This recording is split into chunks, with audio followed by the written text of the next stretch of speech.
Eh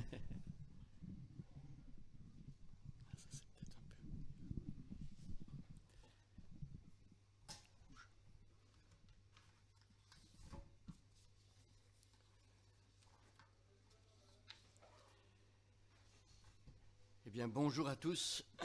Excusez ma voix, hein.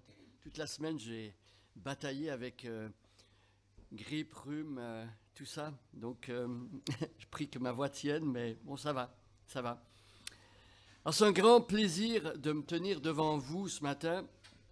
Vous savez, j'ai été absent tout l'été depuis la fin du mois de mai et on est de retour depuis le mois d'août. Donc, c'est la première fois que j'ai l'occasion de reparler devant vous, de prêcher la parole de Dieu. Donc moi, ça me fait plaisir de vous revoir et de partager cette parole avec vous. Alors ceux qui me connaissent, vous savez, je commence souvent mes messages par une question. Question. Alors c'est pour faire réfléchir. Vous avez remarqué que dans le livre d'Agée, il y a souvent des petits bouts de phrases qui nous disent « considérez, réfléchissez à ». Eh bien, je ne sais pas quand on vient au culte, si on vient au culte pour réfléchir, mais c'est important d'être alerte et de réfléchir. Alors la question, si vous mettez une personne sale à côté d'une personne propre, est-ce qu'en touchant la personne propre, la personne sale va devenir propre? Réfléchissez. Alors si vous mettez une personne en santé à côté d'une personne malade, alors est-ce qu'il y a quelqu'un en santé ici? Venez à côté de moi. Est-ce qu'en touchant la personne en santé, la personne malade va retrouver la santé? Bonne question, hein? Gardez ces questions bien en tête et on va y revenir tout à l'heure. Alors aujourd'hui, on est arrivé au troisième et dernier message de notre courte série, la série de la rentrée, dans le livre du prophète Agée. Parfois, certaines personnes disent Agé. Alors moi, je ne sais pas, Agé ou Agé, j'ai entendu les deux. Alors c'est une série qu'on a appelée Reconstruire avec Dieu. Le livre d'Agée compte 4 oracles, ou pour employer un mot un peu plus commun, 4 messages, 4 prophéties, pour exhorter, pour encourager le peuple de Dieu à recommencer la reconstruction du temple. Alors sur ces 4 messages, on en a déjà vu 2 avec Évrard. On va faire un petit flashback. On va revenir un instant sur les 2 premiers messages. La première prophétie du prophète Agée a été écrite vers le mois d'août 520 avant Jésus-Christ. C'est important d'avoir le calendrier en tête. 520 avant Jésus-Christ. 5 siècles avant que Jésus vienne. Alors, quelle est la situation du peuple d'Israël? Le peuple d'Israël était revenu d'un long exil de 70 ans à Babylone. 70 ans dans un pays étranger, déporté. Et tenez-vous bien, c'est l'empereur Cyrus, un empereur païen qui avait autorisé les Juifs à retourner en Israël et à rebâtir leur temple. Waouh! Étonnant, n'est-ce pas? Un païen, il ne connaît pas Dieu. Et ça nous fait comprendre que Dieu utilise qui il veut, quand il veut, et même parfois des personnes qui ne le connaissent même pas. Dieu est capable de faire ça. Des exilés sont donc invités à retourner en Israël. Des 300 000 Juifs exilés à Babylone, parce qu'il y avait environ 300 000 Juifs qui étaient partis à Babylone, de ces 300 000 Juifs, 50 000 reviennent à Jérusalem et commencent à reconstruire le temple. Au début, l'enthousiasme. L'enthousiasme est au rendez-vous. Et je dirais que c'est souvent comme ça quand on démarre un nouveau projet, n'est-ce pas? Tout feu, tout flamme. Tout le monde s'active, mais peu à peu, la flamme peut parfois commencer à baisser. Dans notre texte ici, à cause de l'opposition du peuple samaritain qui était resté en Israël, à cause des Arabes qui étaient aussi sur le territoire qui avait été conquis, en raison aussi du peu de ressources que le peuple avait, parce que la tâche était devenue trop ardue, bien qu'est-ce qui s'est passé? Les Israélites ont décidé d'arrêter les travaux. Eh oui. Attention au départ canon. la marche avec Dieu, c'est plus qu'un marathon. C'est pas juste un marathon, c'est pas un sprint plutôt, c'est un marathon. C'est ça que je veux dire, pardon. Ça prend de la persévérance. Alors ici, on voit que 18 ans se sont écoulés et le temple est toujours en chantier. Ça n'a pas avancé. Et entre-temps, qu'est-ce qui se passe avec les Israélites? Les Israélites se sont occupés à se construire des belles maisons, lambrisser, décorer. Et voyez, les intérêts personnels ont pris le pas sur les intérêts de Dieu. C'est ça ce qui se passe ici. Problème de priorité. Qu'est-ce qui est le plus important? Alors, on l'a vu depuis 2 semaines, dans le premier de ces oracles ou de ces messages, Agé va donc exhorter le peuple de Dieu à réviser ses priorités. Parfois, il faut s'arrêter et regarder à ses priorités et se dire, où est-ce que j'en suis? Réviser les priorités. On a vu cela il y a 2 semaines avec Évrard. Alors, dans la suite du chapitre 1, après avoir écouté les 2 oracles, le 2e oracle d'Agé, le peuple se remet au travail. Et là, on a envie de... Bravo. On applaudit. C'est magnifique. Belle réaction. On a écouté Dieu. On a écouté sa parole. Mais il y a un autre défi à relever. On a vu ça dimanche dernier. Un autre défi. Au fur et à mesure que les travaux avancent, les Juifs se rendent compte que ce 2e temple qu'ils sont en train de construire, il va être en fait beaucoup plus petit et beaucoup moins glorieux que le premier. Alors, c'est peut-être pas très motivant de se dire, on va construire quelque chose qui était moins beau que ce qu'on avait avant. Vous voyez? C'est déprimant. Et c'est au moment où les travailleurs sont en train de se décourager que Agé parle à nouveau au peuple. Un peu plus d'1 mois plus tard. Il s'est écoulé 1 mois. Et là, Agé revient devant le peuple. Parce que le peuple est découragé, déprimé. Dieu encourage son peuple à ne pas mépriser les petits commencements. C'est pas parce que ce que tu fais est en train d'être fait et que c'est très petit qu'il faut que tu te décourages. Dieu encourage son peuple à ne pas céder non plus à la tentation de la nostalgie. Vous savez, quand on se dit « Ah, c'était mieux avant, ah, l'ancien temps ». Voyez ? Dieu assure à son peuple qu'il va bénir son travail. Même mieux que cela, le Seigneur réserve à Israël un avenir glorieux, c'est Dieu qui le dit. Et il dit qu'il va également bénir ce temple-là qui est en construction. Un temple pourtant qui a des apparences très ordinaires. Dieu dit, je vais bénir cela. Donc avec ce 2e oracle, le peuple de Dieu est encouragé. Encouragé à faire confiance à Dieu. Encouragé à ne pas vivre dans le passé. Encouragé à croire que c'est Dieu qui est là aujourd'hui. Il n'était pas là seulement hier ou dans le passé, il est là aujourd'hui. Donc Dieu encourage son peuple. Bref, Agé, par sa prophétie, encourage Israël à se tourner résolument vers l'avenir en regardant non pas aux apparences. Parfois les apparences sont trompeuses, parfois ça nous décourage, mais en regardant aux promesses de Dieu. Voilà le résumé des 2 premiers messages d'Agé. L'oracle numéro 1, l'oracle numéro 2, c'était à la fin du chapitre 1, au début du chapitre 2. On a vu cela avec Évrard. Alors aujourd'hui, on va se pencher sur les 2 derniers oracles du livre. Il y a 4 messages dans le livre d'Agé, donc les 2 derniers. Petite parenthèse, utile je pense. La structure du livre d'Agé est très intéressante. Pour les 2 premiers messages, on avait d'abord au chapitre 1, on l'a vu, on avait un avertissement, une exhortation, attention. Puis ensuite, au chapitre 2, au début, on avait un encouragement. Avertissement, encouragement. Eh bien, les 2 derniers oracles suivent exactement le même schéma. Des versets 10 à 19 du chapitre 2, on va voir qu'Agé avertit à nouveau le peuple. Et puis ensuite, des versets 20 à 23, il finit sa prophétie par un encouragement. Avertissement, encouragement, comme lors des 2 premiers messages. Donc, ça sera le plan tout simple de mon message ce matin. Facile. Premier point, avertissement. 2e point, encouragement. Et je vais terminer à la fin par un court résumé du livre d'Agé et finalement quelques questions de réflexion pour les groupes de maison. Facile, c'est le plan. Donc, à vos marques, prêts, partons.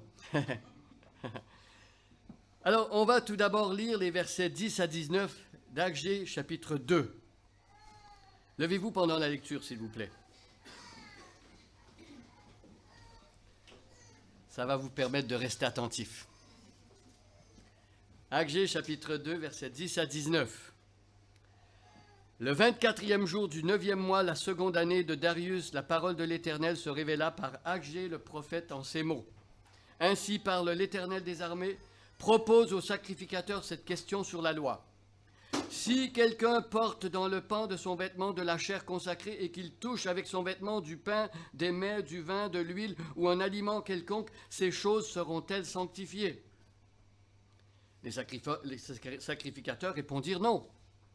Et Agé dit, si quelqu'un souillé par le contact d'un cadavre touche ces choses, seront-elles souillées? Les sacrificateurs répondirent, elles seront souillées. Alors Agé, reprenant la parole, dit, tel est ce peuple, telle est cette nation devant moi, dit l'Éternel. Telles sont toutes les œuvres de leurs mains. Ce qu'ils m'offrent là est souillé. Considérez donc attentivement ce qui s'est passé jusqu'à ce jour, avant qu'on eût mis pierre sur pierre au temple de l'Éternel. Alors, quand on venait à un tas de 20 mesures, il n'y en avait que 10. Quand on venait à la cuve pour puiser 50 mesures, il n'y en avait que 20. Je vous ai frappé par la rouille et par la nielle et par la grêle. J'ai frappé tout le travail de vos mains, et malgré cela, vous n'êtes pas revenus à moi, dit l'Éternel.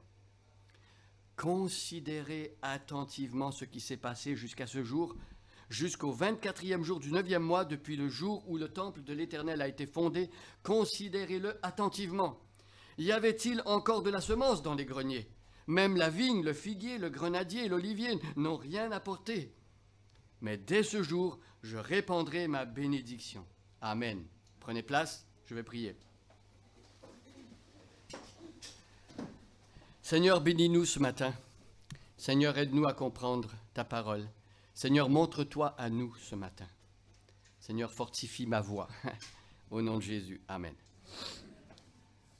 Alors, pour nous qui vivons plus de 2500 ans après cette prophétie d'Agé, c'est loin derrière, hein?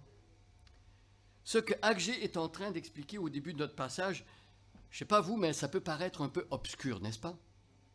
Bizarre. De quoi est-ce que le prophète parle ici?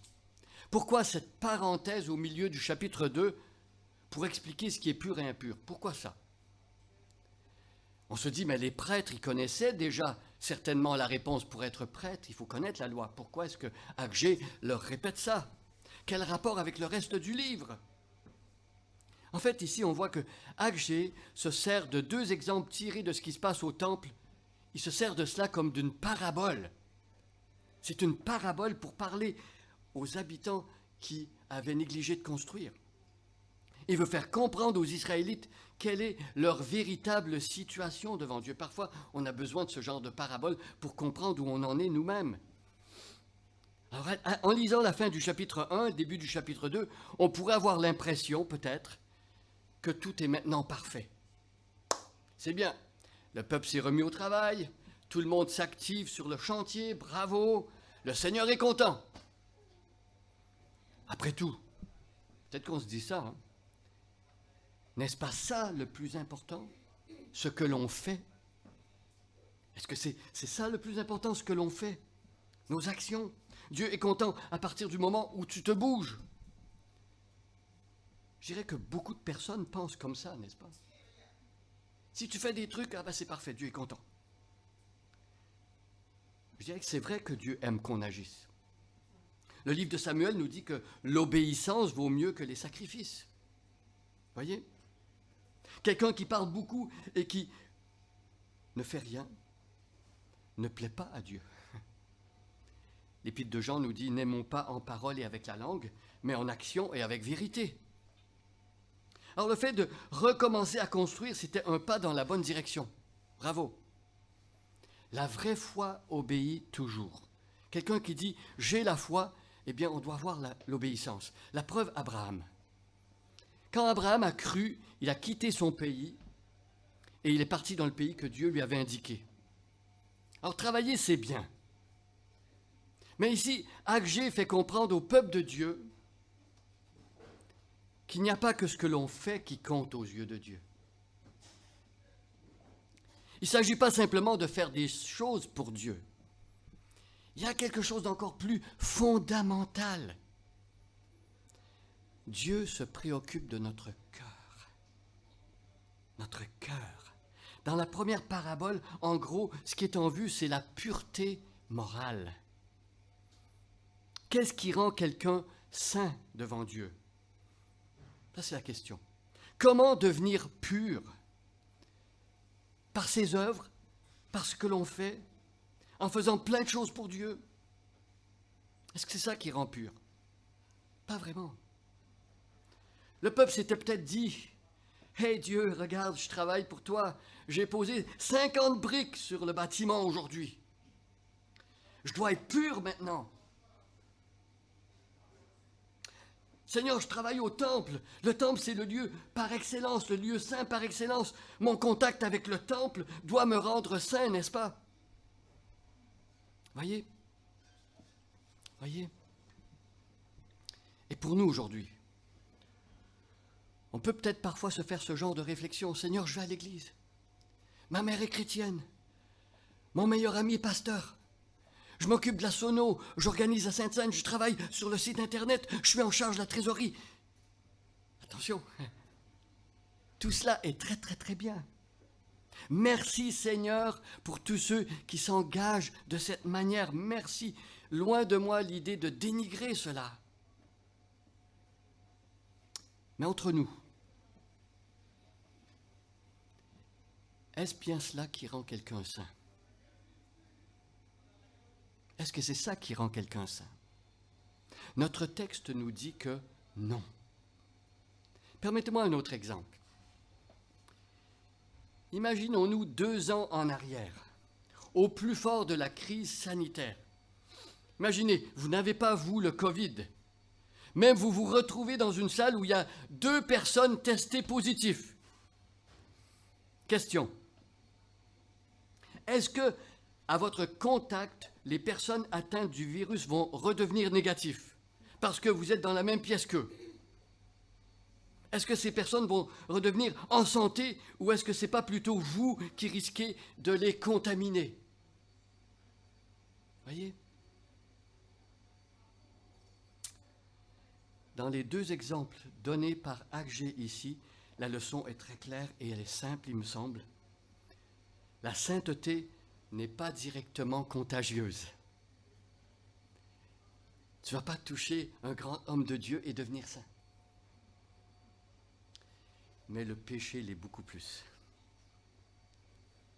Tu vas t'assembler avec des personnes qui font le mal, tu risques d'être contaminé. Pourquoi ces 2 paraboles? Pour expliquer au peuple de Dieu que tout le travail effectué au temple est encore contaminé parce qu'au fond, les Israélites n'ont pas changé de cœur. Ils se sont remis au travail, mais ils n'ont pas changé de cœur. Vous vous souvenez, avec Évrard, le premier oracle nous exhortait à examiner nos priorités. Et ça, c'est important. Ce qui est le plus important pour nous. Le 3e oracle ce matin nous exhorte à faire attention à notre pureté. Notre pureté, notre condition morale importe beaucoup pour Dieu.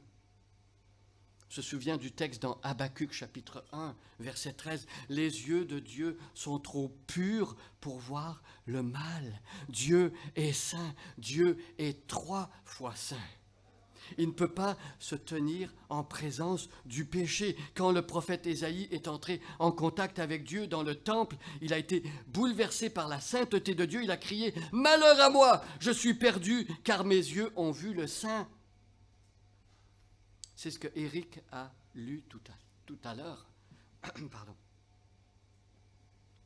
Ésaïe pensait mourir en présence du Dieu saint. Il pensait s'effondrer. Et c'est Dieu qui a pris des braises sur l'autel des sacrifices. il les a appliqués sur les lèvres du prophète pour qu'il soit en mesure de parler en son nom. Voyez? Mes amis, nous n'entrons pas dans la présence de Dieu comme dans un moulin. Agé nous rappelle ce matin qu'un homme pourrait très bien travailler pour Dieu. On pourrait très bien penser que tout est parfait parce qu'on travaille pour lui. On pourrait penser qu'une personne, parce qu'elle travaille, et on se dit, regardez tout ce qu'elle fait, que tout est bien. Mais attention, si cette personne n'a pas d'abord été purifiée, elle n'est pas encore agréable à Dieu. Dans une autre de ses prophéties, Ésaïe dit au peuple de Dieu, en s'incluant lui-même, il se met dans le lot. Ésaïe dit, nous sommes tous comme des impurs et toute notre justice est comme un vêtement souillé. Ésaïe 64. Nous sommes tous comme des impurs et toute notre justice est comme un vêtement souillé. Le mot employé en hébreu pour souiller, je ne voudrais même pas oser vous dire ce que ça représente. Une saleté, une impureté terrible. Et par la bouche de Moïse, Dieu dit à son peuple dans le désert, « Vous serez saints, car je suis saint. » Alors comment le peuple de Dieu peut-il devenir saint? Comment? Son travail peut-il annuler la désobéissance et les mauvais choix du passé? Seigneur, c'est vrai que j'ai fait plein de bêtises, plein de choses, mais maintenant je vais travailler très fort. Est-ce que ça va annuler ce qui s'est passé dans le passé? Évidemment non. Le peuple doit passer par la case repentance. La case repentance. Et pour que cela arrive, Dieu doit absolument intervenir. Dieu doit agir en nous. C'est Dieu qui donne aux hommes la repentance. C'est un don de Dieu. Quand l'apôtre Pierre a raconté comment Corneille et sa maison s'étaient convertis, dans Actes chapitre 10 et 11, eh bien les Juifs qui écoutaient ce que Pierre disait, ils étaient choqués. Ils avaient du mal à accepter que des païens puissent entrer dans l'alliance avec Dieu. Ce n'est pas des Juifs, ce n'est pas possible. Mais quand ils ont vu qu'ils avaient reçu le Saint-Esprit, ils ont dit ceci, écoutez bien, c'est Acte 11, verset 18. Dieu a donc accordé la repentance aussi aux païens afin qu'ils aient la vie. Dieu a accordé la repentance. Dieu donne la repentance. Ça vient de lui. Agé exhorte donc le peuple de Dieu ici non seulement à travailler pour lui, mais d'abord et avant tout à revenir à lui de tout son cœur dans la repentance. Dans la repentance. Il demande aux Israélites d'examiner leur vie. Ça revient tellement souvent dans Agé, faites une étude, considérez maintenant vos voies. Réfléchissez, regardez où vous en êtes. Attention, tous ces termes sont là dans le livre d'Agé. Et là, il dit dans notre passage, considérez le manque de fruits dans votre vie. Considérez les ennuis, l'absence de bénédiction. Pourquoi tant de difficultés? Ce n'est pas toujours le cas, mais pour eux, ici, tout était lié au fait que le peuple n'était pas revenu à Dieu de tout son cœur. Voyez? Dieu avait retenu sa bénédiction. Je veux ouvrir une parenthèse ici, c'est important. Agé, c'est dans l'Ancien Testament. Dans l'Ancienne Alliance, un signe de la bénédiction de Dieu, c'était souvent l'abondance matérielle. Prenez l'exemple d'Abraham. Abraham avait été choisi par Dieu et Dieu lui avait donné de nombreux troupeaux. Abraham était riche. C'était le signe que Dieu était avec lui et Dieu le bénissait. Mais question, est-ce que c'est toujours comme cela que Dieu agit aujourd'hui? Non, non. Nous avons changé d'alliance. Et je dirais, attention mes amis, quand vous lisez la Bible, de bien tenir compte de cela. Quand vous lisez un texte de l'Ancien Testament, faites-le passer et filtrer par le Nouveau Testament. Nous ne sommes plus dans l'Ancienne Alliance, nous sommes dans la Nouvelle Alliance. Et bien sûr, il arrive que Dieu permette qu'une personne prospère matériellement, dans certains cas. Ça peut arriver. Mais dans la nouvelle alliance, la richesse matérielle n'est pas le signe qui prouve que Dieu est avec nous et que Dieu nous bénit. Ce n'est pas ça le signe. La lettre aux Éphésiens nous rappelle que Dieu aujourd'hui bénit ses enfants de toutes sortes de bénédictions spirituelles dans les lieux célestes en Christ. Éphésiens chapitre 1. Il s'agit donc de bénédictions de l'Esprit qui ont une origine céleste, qui viennent d'auprès de Dieu. Alors, examinons maintenant le dernier oracle d'Agé. Il est donné le même jour que le troisième. Imaginez, le 18 décembre 520, si on compte selon notre calendrier à nous aujourd'hui. Même si c'est écrit le 24e jour, dans notre calendrier à nous, c'est le 18 décembre 520. Le même jour. On va lire cet oracle, verset 20. La parole de l'Éternel fut adressée pour la seconde fois à Agé le 24e jour du mois en ces mots. Parle à Zorobabel, gouverneur de Juda, et dis, j'ébranlerai les cieux et la terre. Je renverserai les trônes des royaumes, je détruirai la force des royaumes des nations, je renverserai les chars et ceux qui les montent, les chevaux et leurs cavaliers seront abattus l'un par l'épée de l'autre. En ce jour-là, dit l'Éternel des armées, je te prendrai, Zorobabel, fils de Sheltiel, mon serviteur, dit l'Éternel, et je te garderai comme un sceau, car je t'ai choisi, dit l'Éternel des armées. Alors 4 mois seulement se sont écoulés depuis le premier oracle. Il faut comprendre que le livre d'Agé se déroule sur une période de 4 mois seulement, du mois d'août jusqu'au mois de décembre. 4 mois pour tout le livre. Et cette fois, c'est au travers de Zorobabel, l'un des leaders du peuple, que Dieu veut encourager ses enfants.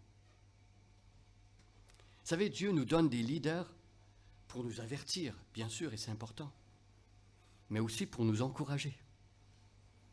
Ici, Dieu utilise un des leaders pour encourager le peuple. Et on prie que Dieu, ici, à Chelles, nous encourage aussi à travers de nos leaders, autant qu'il va nous avertir. Et j'aimerais dire que Dieu, en réalité, le fait déjà. Alors ici, Dieu a fait une promesse à Zorobabel. Zorobabel, c'est le gouverneur de Judée. C'est un descendant du roi David. Jusqu'ici, rien d'extraordinaire. Mais si on creuse un peu, on découvre quelque chose de très marquant par rapport à la famille de cet homme-là, Zorobabel. Si vous regardez dans le livre du prophète Jérémie au chapitre 22, on parle de Jéconia. Jéconia, c'est le grand-père de Zorobabel. Il avait été roi et le règne de Jéconia avait été tellement marqué par l'injustice, l'idolâtrie, l'immoralité que Dieu l'avait rejeté. Dieu avait rejeté le grand-père de Zorobabel. Je cite le verset 24 de Jérémie 22. « Je suis vivant, dit l'Éternel, quand Jéconia, fils de Joachim, roi de Juda, serait un anneau, un cachet à ma main droite, je l'arracherai de là. » C'est ce que Dieu avait dit du grand-père de Zorobabel.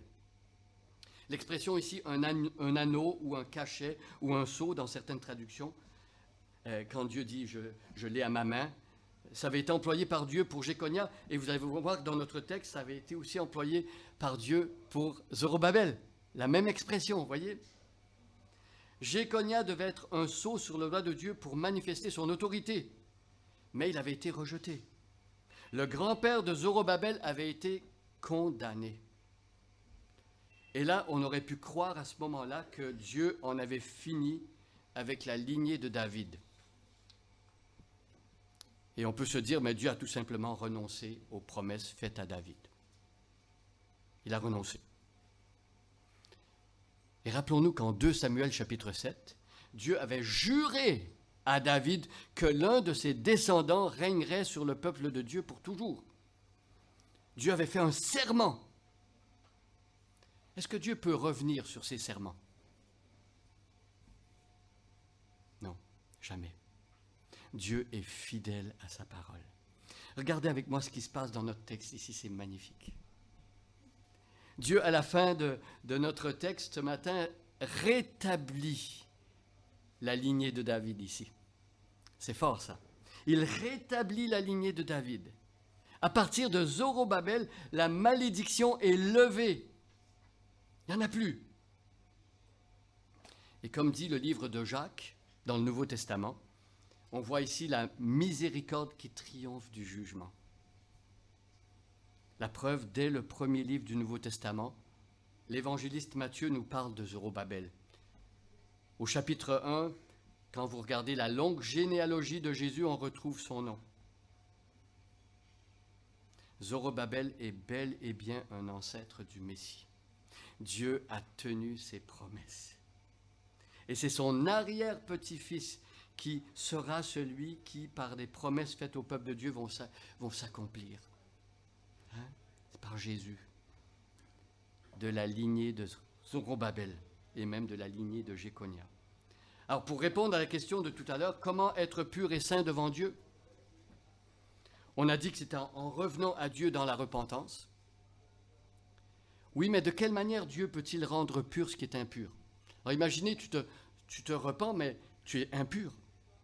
Comment est-ce que Dieu va faire qu'une personne qui revient à lui impure devienne pure? Eh bien, on voit dans le texte ici que c'est Jésus, le descendant de Zorobabel, qui purifie le peuple repentant qui revient à lui. C'est Jésus. Comment?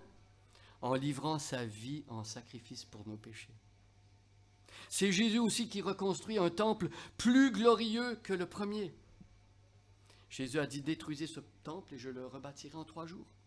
C'est lui qui assure au peuple la présence de Dieu éternellement. C'est par Jésus que viendra un jour ce qui est inébranlable à la fin des temps. Voyez, la prophétie d'Agé met les projecteurs sur le descendant de Zorobabel, Jésus. Ne doutez jamais des promesses de Dieu.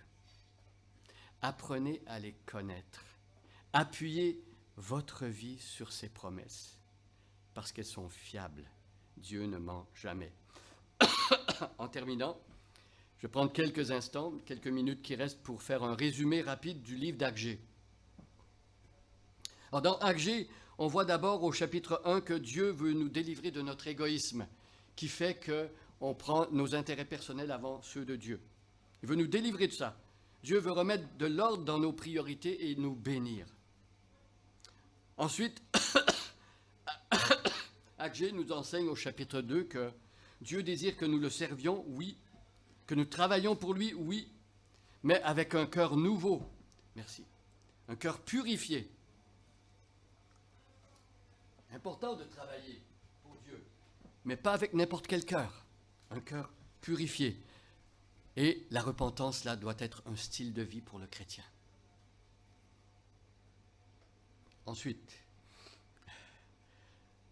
Dieu nous donne ce cœur nouveau par ce descendant de Zorobabel, le Messie, Jésus, qui vient tout changer. Et Dieu prépare enfin pour son peuple une maison que jamais rien ni personne ne pourra détruire ou ébranler. Donc le livre d'Agé nous parle d'abord de nos priorités. On a vu les 3 P aujourd'hui, de nos priorités. Le livre d'Agé nous parle de notre pureté devant Dieu. Le livre d'Agé nous parle des promesses de Dieu qui nous assurent un avenir rempli d'espérance. Les promesses de Dieu nous assurent un avenir rempli d'espérance si on le connaît.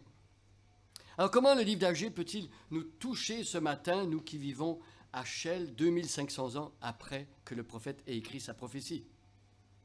Alors permettez-moi de terminer avec quelques questions que vous allez pouvoir reprendre chacun personnellement, les relire et les méditer, et aussi dans les groupes de maison, j'espère, cette semaine.